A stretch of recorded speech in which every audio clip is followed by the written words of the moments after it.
If you're a financial advisor, I'm sure you have heard, probably multiple times throughout the course of your career, that one of the best ways to grow your business is through partnerships with CPAs, right? Strategic partnerships, alliances, but there's just kind of one problem, which is how do you actually do that? And I know enough advisors have been kind of burnt out on that idea where they don't even want to talk about it anymore. They think it's like a unicorn or a fairy or just straight out BS. But it's not. There's an outdated way to go about it, which is like forming a referral partnership. And I've talked a lot in previous videos about why that outdated referral relationship doesn't really work anymore, and how instead we need to form more proactive and holistic partnerships, right? So in this video, what I wanted to do is just actually talk a little bit from a 30,000-foot view of how, like, not necessarily how to get the introduction to the CPA. I've recorded videos on that in the past. I'll include a link in the description here for you on that. I've recorded videos in the past on how to like tee up the first meeting. In this video, I just want to share with you 3 things that you need to understand in order to actually sit down, either face-to-face or more likely in today's world via Zoom, sit down and actually have a conversation with the CPA and get to the point where you can really identify, 1, whether or not they are a good strategic partner for you. 2, whether or not their business is ideal for you to work with them and for you to be able to help them. And 3, essentially, what you want to focus on in that partnership. So if that sounds like good content, I'm happy you're here. Do me a favor, hit that like button below. In terms of introduction, if I haven't had a chance to meet you, my name's Anton Anderson. I'm a co-founder of the Elite Companies. Background, I come from the wealth management insurance world, right? I started at Smith Barney in the early 2000s, went to a smaller boutique firm that focused on high net worth individuals, business owners, that kind of thing, and obviously got introduced to not only strategic partnerships with CPAs, but also working with a lot of attorneys within a family office structure. So I filmed previous videos on family offices, virtual family offices, how to build those for wealth managers and insurance agents. But today I want to focus on the accountant piece of that picture. In terms of past accountant relationships, I myself have formed dozens of partnerships. I have also worked with a number of thought leaders and strategic partners like Andrew Argue, Corvey, Dominique Molina, certified tax coach. One of my partners in my company right now is called Paul Latham. He is a thought leader in the accounting space, built, grew, and sold his accounting firm for $45 million. So we are now working together, training accountants and advisors. So that's enough of the introduction. Let me just go into kind of essentially the 3 things that you need to be prepared to discuss before sitting down with an accountant. And I'm just going to draw these out for you here, and hopefully by the end of this it all makes sense. The first thing is what I'm going to call A. I'm going to go through A, B, C. The first thing is A. A is, where are they right now? Meaning, what does that CPA or that accounting firm kind of look like? And I will include a link in the descriptions to a free download. It's a 1-page document I kind of use as like a cheat sheet. I've trained just over 1,000 advisors and CPAs how to form partnerships and given this material to them.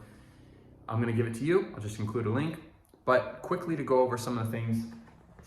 The first thing is, when did they start working at this firm?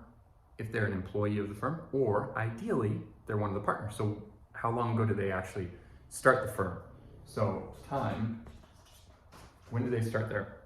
You also want to know a little bit about their client mix. So what does your ideal client look like? Okay. What percent of your current clients would you say match that description? So does their ideal client look like a closely held business owner? Does it look like a nonprofit? Does it look like a doctor? Like, do they have essentially a niche? And if they do, what percent of their clients look like that niche? Now, what we're starting to get into here is whether or not the type of clients they serve match the type of clients you serve, right? For me, I love entrepreneurship. I love business owners. If I'm sitting down with a CPA and the CPA says, well, my ideal client is a retired individual W-2 employee, for me, that's not going to be a good fit. or 90% of my clients are W-2 employees, that's not a good fit for me. I'd like to see, if we're talking about business owners versus W-2 employees, for me, it has to be at least like a 50-50 mix. Maybe for you, you kind of got to decide where you want your ideal partnership to be.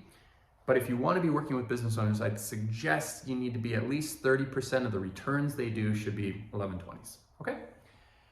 So ideal clients, what percent of their clients match that description? What percent of their returns are individual returns or 1040s? What percent are business returns? Talk to them a little bit about how they get new clients.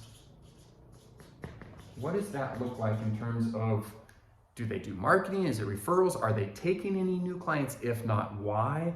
So how are they getting new clients? Likely there's another advisor or multiple advisors they already have relationships with. You just got to expect that. Don't get thrown off by that at all, because if they've been around for any length of time, they've been approached by dozens of advisors, and likely they're getting referrals from other advisors. I can record another video if you want me to on how to handle that. So what kind of clients are they working with? How are they getting new clients? How are they billing? This is one of the most important questions, right? Like, how are they generating revenue for their firm? Is it by the tax return? Is it by the hour? Are they doing client service levels? So they're actually charging some type of monthly retainer. Are they doing tax planning or value-based billing? You know, are they charging based on the value they bring rather than just the return?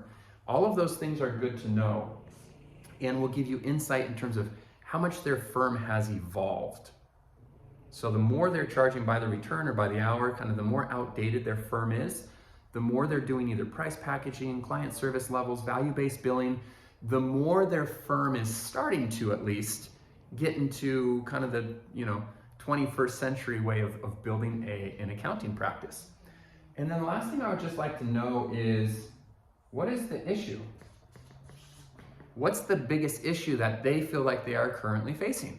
It's likely going to be time, bandwidth, staff. There's essentially a 0% unemployment rate within the accounting space. They're just like trading employees back and forth. And there are some people getting in the space, but there's a lot of people leaving. So it's not making up the difference. So what are the issues that they're currently facing with, okay? So these are just really good questions to understand a little bit about their firm right now. So the second thing is, you probably know where I'm going with this, but if this is A, where are they right now? What is this? Where are they trying to go? What does this thing look like in 24 months from now? Like, where would they like to see their practice go? More clients, less clients, more employees? In office, get rid of the office and go virtual, more proactive planning. Like, how does this vision of your firm in 24 months from now change compared to all of this? Nothing changed. They're just trying to like ride it out in the sunset. They have the firm of their dreams. That's not true. I've never sat down with the CPA that will say, we don't have any issues and I want my firm to look the exact same in 24 months. It just doesn't happen. Unless, again, they're like towards the tail end of their career and they're just trying to, they're the horse that sees the barn and they're just trying to ride this thing out without crashing, which that's not a good partner for you. So where do they want this to go? What's the vision in about 24 months? And then the last thing is C. Guess where I'm going with this? What's the issue? That's a little brick wall. What is the brick wall? What is the issue that is in the way of them getting from where they are to their business nirvana, where they're trying to get to? Like, what is this brick wall? Now, I've touched on a couple of things earlier in terms of their biggest challenge, but that's likely what they see the issue of them getting from where they are to where they're trying to go. It's going to be something like bandwidth. I'm just so busy. My work-life balance sucks already. Like, my spouse is upset. I'm not seeing my kids enough. I'm grinding too hard. So my health isn't as, there's going to be issues there, likely on the work-life balance, the bandwidth. Employees, I can't find good employees. I can't hire employees. I can't get the mundane work off of my desk. I'm just stuck. I feel stuck doing this stuff. Or tax law changes. Like they feel like they can't catch a breath. All the new presidential administrations come in and they're changing everything, and the IRS is understaffed and they're releasing forms late. Like there's half a dozen things that are going to come up here. So once you have these three really important, 1, 2, 3. Once you know those three things, where are they right now? Where are they trying to go? Then what is the issue that they feel like is getting in the way? Now you have everything you need in order to answer one critical question. Can you help this accountant get from where they are to where they're trying to go by helping them address the perceived biggest problem? If the answer to that question is no, Anton, I'm a wealth manager, I'm an insurance agent, I manage money, or I sell annuities or life insurance, like I don't know anything about all this stuff, then don't waste your time trying to form strategic partnerships with CPAs. Like if all you do is you want to stay within your lane, that's cool, but you're not going to be able to bring value to a CPA. And even if you stumble into a lucky referral relationship, it's not going to last any longer than the advisor I train how to have this conversation and then is willing to genuinely put in the time to understand how to have this dialogue. On the other hand, if you can get comfortable with this conversation, sitting down with the CPA, helping them understand where are they trying to go, what is their issue, and then you can reflect on this and say, yes, based on this conversation, I can actually help you through my area of expertise, through the way I service clients, through my strengths, through the team I have behind me, I can help you here. If you can genuinely say that, you will have no problem at all forming strategic partnerships with CPAs. The problem, and why so many advisors are so frustrated at CPAs and see them as deal killers and just get in the way and they only want to steal your clients and all this stuff, the problem is because the industry isn't taught how to have this conversation and how to bring genuine value to that partner. So you're trying to form a strategic partnership with somebody while all you're doing is just essentially trying to sell products to their clients. Like, think about that. Of course that relationship doesn't work. What if you went into a friendship or a romantic relationship and ultimately at the end of the day you were just trying to get one thing from them? That's not going to be a lasting relationship.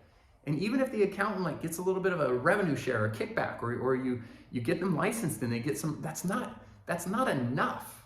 It's not enough to truly change their practice and address their biggest challenges and help them get to where they want to go. You have to do more than that. So again, hopefully this 10-15 minute video is going to save you some time, because if you're still trying to form strategic partnerships with CPAs and you're not willing to put in the time to do the work, then I've saved you lunch meetings. Just don't do it anymore. Just don't try to form strategic partnerships. If you do want to build strategic partnerships with CPAs, enrolled agents, etc., then stop talking about product. Stop talking about investment models. Stop talking about annuities with income riders. Like, none of that stuff really matters. What matters is this conversation. Okay? So focus on really mastering this conversation, understanding how to communicate where they are, where they're trying to go, what are the issues that are standing in the way. I'll include the cheat sheet link below. You can download that one pager for free. And then once you master this conversation, you just have to learn enough about the challenge that CPA is facing to know how to bring them value. And it's not very complicated. You're a business owner, they're a business owner. You have strengths and weaknesses, they have strengths and weaknesses. Do your strengths and complement their weaknesses and vice versa? If so, then fantastic. We have the start of a beautiful relationship. All right, I hope you found it helpful. If you did, please do give that video a thumbs up for me. Also, if I opened up any questions through this video, type them in the chat box. I'd be happy to answer questions in the chat box there. Or if you feel like you want me to go into more details or more specific parts of this conversation in a future video, make sure to mention that in the comments link below. And I would be more than happy to record a future video on that topic. And if you're not working with us right now, but you want to understand more of how we and our thought leaders and our accountants, our attorneys, our team can help you as a wealth manager or insurance agent form these types of strategic partnerships and grow your business through a win-win structure, I'd be happy to discuss that with you as well. We'll include a link to our calendar for a free 45-minute strategy session in the description below. That's it for today. Hope you found it helpful.